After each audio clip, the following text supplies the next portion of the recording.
السلام علیکم ورحمۃ اللہ وبرکاتہ۔ رب اشرح لی صدری ویسر لی امری واحلل عقدۃ من لسانی یفقہوا قولی رب زدنی علما۔ حضرات گرامی، ابھی آج 7 ربیع الاول ہے۔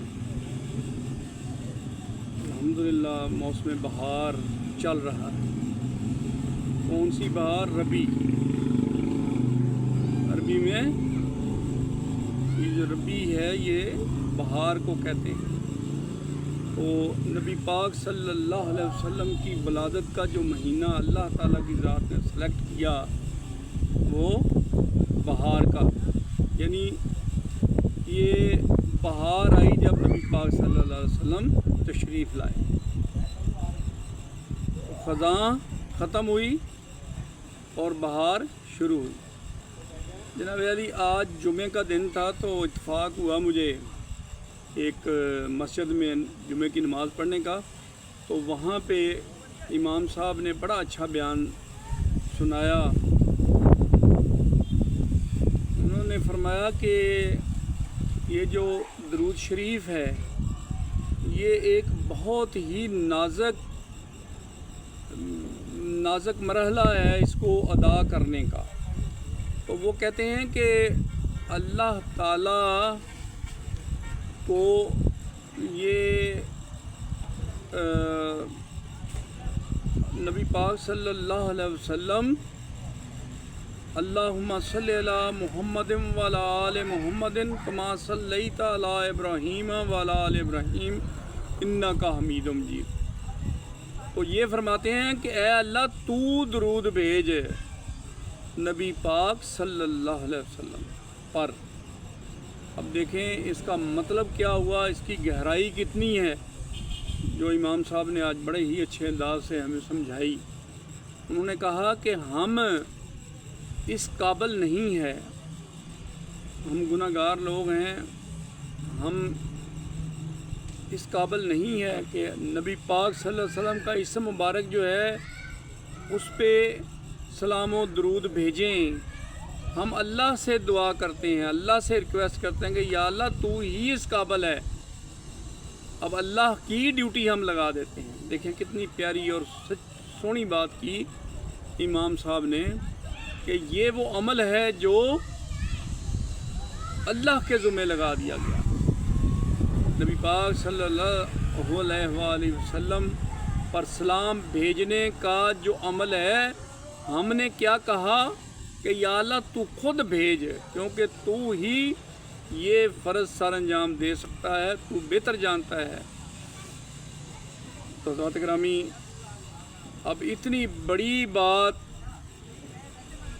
ہمیں سمجھا دی گئی کہ ہم نے کوشش یہ کرنی ہے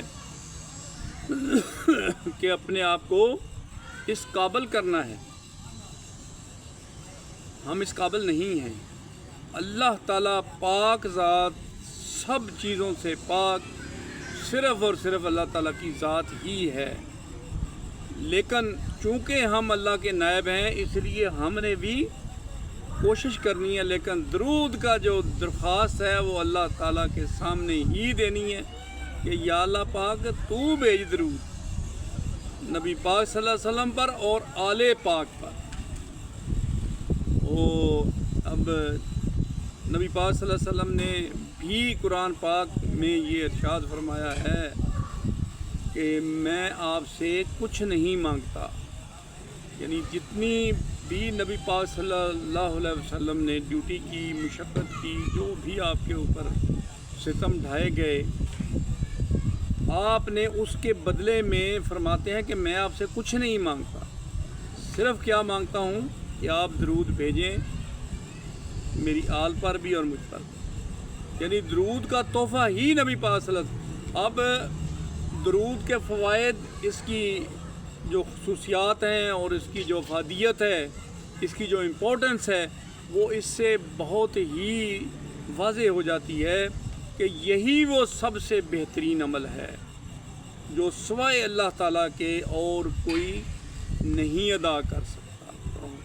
ذات گرامی ہم نے یہ کوشش کرنی ہے کہ ہم نے وہ کام جو اللہ تعالیٰ نے ہمارے سپرد کیا ہے ہم نے وہ کرنا ہے. باقی ہم درود شریف کی جتنا ورد کرتے ہیں ہم یہی کہتے ہیں اللہ تعالیٰ سے کہ یا اللہ پاک آپ ہی درود بھیجیں نبی پاک صلی اللہ علیہ وسلم پر. یعنی درود ہے یہی چیز کہ اللہ کی ڈیوٹی لگا دینا. وہ اللہ پھر کیسے ڈیوٹی ادا کر رہا ہے؟ اللہ تعالیٰ قرآن میں فرماتا ہے میں اور میرے فرشتے ہم درود بھیجتے ہیں نبی پاک صلی اللہ علیہ وسلم پر. اے لوگو آپ بھی اس میں ہمارے ساتھ شامل ہو جاؤ. تو اب جناب ہم نے بھی اللہ تعالیٰ سے یہ دعا کرنی ہے کہ یا اللہ پاک ہمیں بھی توفیق عطا فرما کہ ہم اس مہینے کے واسطے سے اپنی تمام مشکلات جتنے بھی ہم گھرے ہوئے ہیں مسائل میں، ہمارے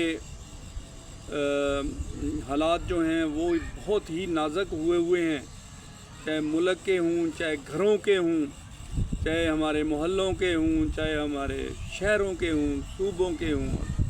اوورال ہم میں ہر وہ برائی پائی جا رہی ہے جو زمانہ جہالت میں پائی جاتی تھی. اور زمانہ جہالت میں جب برائی اتنی ہوئی تو نبی پاک صلی اللہ علیہ وسلم کی بعثت ہوئی.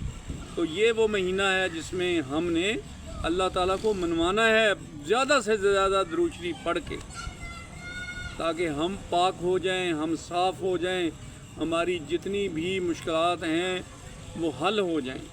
اللہ کے علاوہ کوئی مشکلات حل نہیں کر سکتا. تو ہم خام خواہ میں اپنا وقت نہ ضائع کریں، ہم درود پاک کا تحفہ اللہ تعالیٰ کی خدمت میں پیش کریں اور اللہ تعالیٰ ہی اس کو صحیح معنی سے ادا فرما سکتا ہے. وہ اور اس کے فرشتے وہ درود بھیجتے ہیں نبی پاک صلی اللہ علیہ وسلم پر. تو اللہ کہتا ہے لوگو تم بھی درود بھیجو. تو یہ مہینہ حضرات گرامی صرف اور صرف درود کا ہے. اور اس کے ساتھ ساتھ جو بنیادی فرائض ہیں، نماز ہے، اس کے بعد قرآن پاک کی تلاوت ہے، وہ بھی زیادہ سے زیادہ ہم نے کرنی ہے تاکہ اللہ تعالیٰ ہماری مشکلات کو حل کرے، ہماری ٹینشنوں کو دور کرے، ہمارے مسئلے مسائل کو اپنی حکمت سے حل فرما دے. اس کے ساتھ ہی اس دعا کے ساتھ کہ یا اللہ ہمیں اپنا بنا، نبی پاک صلی اللہ علیہ وسلم کی رحمت شفقت ہمارے اوپر ڈال دے تاکہ ہم تمام برائیوں سے بچیں اور اچھائیوں کی طرف ہمارا رجحان ہو جائے. اس کے ساتھ ہی ہم اجازت چاہتے ہیں صوفی سفر کے توسط سے. اللہ حافظ.